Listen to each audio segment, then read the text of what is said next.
So this is my educational game project using an Arduino for the interactive installations part of the module. This is the first concept sketch I did. It basically shows that there will be a Flash project as well as an Arduino project, and also that the Flash project will be controlled via something else rather than a basic mouse. Unfortunately, I didn't actually get to implement this part into my project because of time constraints, but I did manage to make the Flash project game and the Arduino project. So as you can see, I had many attempts in making the Arduino part of the project, just because of coding errors, components not working, just all sort of things going wrong. But my third attempt is what worked for me. It didn't unfortunately use the LCD display, but it did have all the other components, so the keypad, the LEDs, and the servo motor, which is the most important components. So this was the third attempt of my project, the one that actually worked correctly, and it basically shows the LEDs flashing green or red depending on if the correct password was inputted or not. Once the electronics fully worked, I decided to move on to my prototype design, which included an Amazon box and a lot of tape, but it made me look at my design and find out what worked, what didn't, and mainly the measurements that I would need. So you can see that my box actually locks and unlocks when the password is typed in. This shows that the servo motor was actually latching onto the hook that I'd put in place. So from that prototype design, I made an orthographic drawing of my actual box, which included all the measurements that I was most likely going to use. Some things moved on the final design, but this was mainly the final diagram that I used.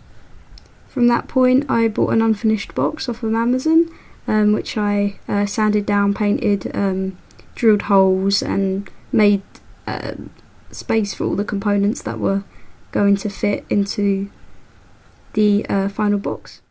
So here's my final box actually working, and it shows that it did actually all work in the end.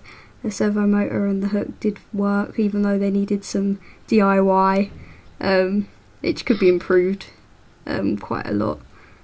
Moving on to my Flash project, I created a mind map which basically explains what I kind of wanted for my story, because it had to link with the actual box I was making, with the keypad and all that, and also ideas for a password, topics that I wanted to include in the maths questions because I wanted it to be a maths game, and the target audience, which I decided I would like Year 7s because they're quite inspired and influenced by these kind of games.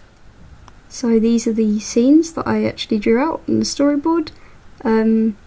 This is a very rough idea of what I kind of wanted, but it helped me stay on track. Basically explains from start to finish what I wanted and how the user got to the list of questions at the end of the project. So now we're moving on to some gameplay. It basically shows the whole game being played, including answering the questions. So my story in the end was about a Year 7 student who was incredibly bored in his maths class. When he walked through the door, he sat down and just couldn't hack it.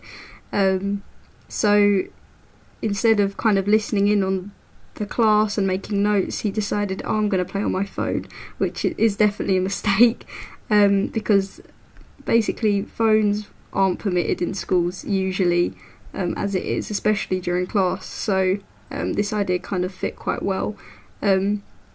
So the student messages on his phone to his friend, but his friend actually starts ringing him, maybe by accident or maybe as a joke. So the teacher obviously hears the ringing and finds out, and it locks away his phone till the end of the day, but locks it in the box that I've created, basically. So it's a physical component of the actual story. So yeah, the bell then rings for everyone to leave class, but he wants to stay behind for a bit, and he decides, oh, I'm going to look through the teacher's drawer. I see the box on the table. I might be able to get into it and get my phone back before heading off to next lesson. So he looks through the drawer and finds a piece of paper written, but basically saying you need to solve these questions, because the teacher didn't want to put just the password straight out on the piece of paper because anyone could get through to the box, but she needed something to remind her what the password was. So she wrote for herself a list of questions that would have the answer to the password at the end.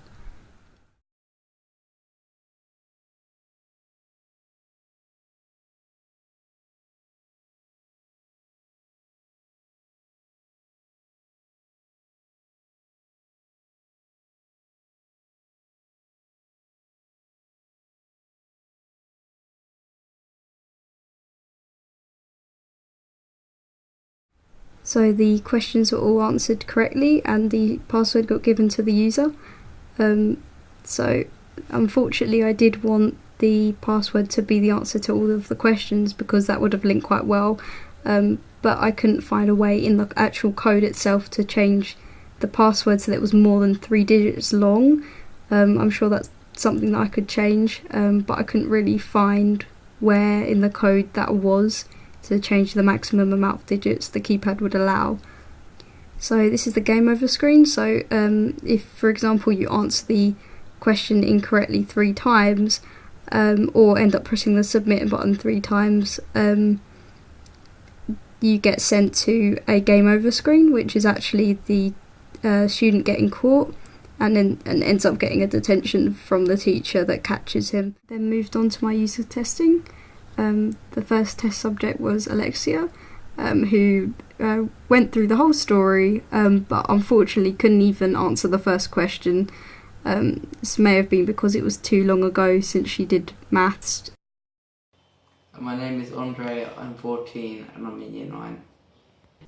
So this is Andre. He's filling in all the questions, and I basically used him because he is a closer age range to my target audience. So Andre will be using this as a revision tool as he is in year 9, so it's a couple of years older than the target audience, but he flew through the questions quite quickly and managed to unlock the box. So my next test subject is Teresa. I wanted to have a older age bracket for my testing, and as her profession is actually being an accountant, she was able to do these questions really easily and very fast, and managed to unlock the box really quickly. Yay! You need to put... Yay! So my next test subject was Sita. She was able to answer all the questions correctly by doing a bit of working out and things like that, but she did struggle on the general kind of knowledge question that was how many weeks in a year, which was unfortunate. She kind of asked around, but yeah, she was successful and managed to unlock the box and was quite proud of herself, I'd say. So the next test subject was Matt. He was able to answer the questions really quickly.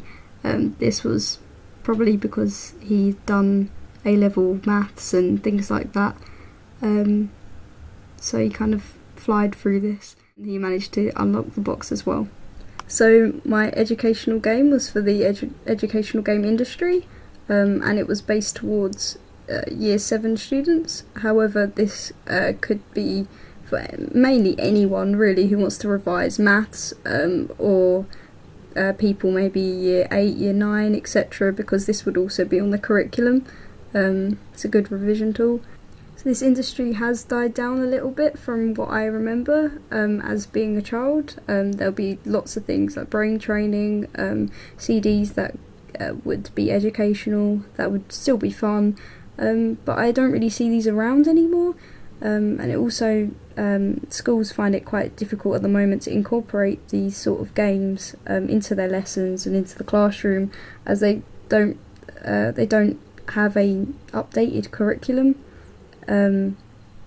So while technology is constantly updating and changing, schools' curriculums haven't, and therefore teachers find it quite difficult to know what is good on the market and what is not. So people who do create these kind of games usually create them for personal use or private use, where they can sell them specifically to parents who want them instead of the actual schools who want them.